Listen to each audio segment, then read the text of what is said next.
Hello everyone, माझं नाव विक्रम Ramchandra जोरवर. Design studio करून जो आता प्रोजेक्ट इम्प्लिमेंट झाला आहे 1% डिजिटल इंजिनियर, तर त्यामध्ये मी आता पार्टिसिपेट केलेलं आहे. मैं जैसे बिगिनर के लिए भी रेविट का मॉडल बस 3-4 घंटों में पूरा होना मतलब कोई छोटी बात नहीं है.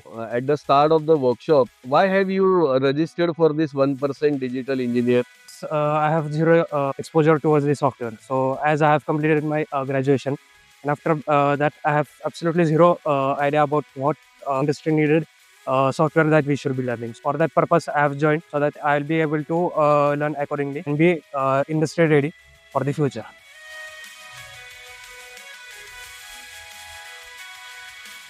What did you feel at the start of the workshop? I was totally a empty blackboard. There was nothing. Are you feeling confident now? Yes. Now I know what should I be doing.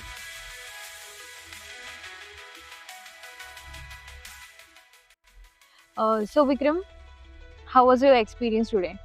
Very extremely nice. एक fresher होतो मी सॉफ्टवेअरच्या बाबतीत, पण Revit आणि plus Lumion या दोघांचं combination एवढ्या 2 सेशनमध्ये मी शिकलो. आणि त्यातून मग मेन बेसिक रेविट आर्किटेक्चरचं प्लॅनिंग आणि त्याला मेन म्हणजे 3Dमध्ये कसं कन्वर्ट करता येईल आपल्याला in order to present to the client, कारण ते एक महत्त्वाची गोष्ट आहे. सो हे एक महत्त्वाचं इंडस्ट्रियल स्किल हे मला या स्टेज 1 आणि स्टेज 2 वर्कशॉपमधनं समजून गेले पूर्णपणे.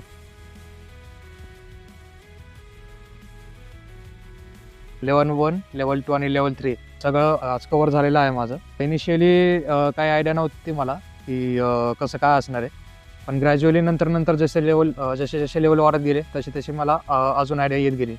So yes, it was very nice experience and I like to thank Kaustubh Panse sir, ज्यांनी आत्तापर्यंत एकदम उत्तमरित्या गाईड केलेलं आहे. आणि आता पुढच्या जेव्हा लेवल 4 होईल त्याला पण मी अटेंड करणार आहे.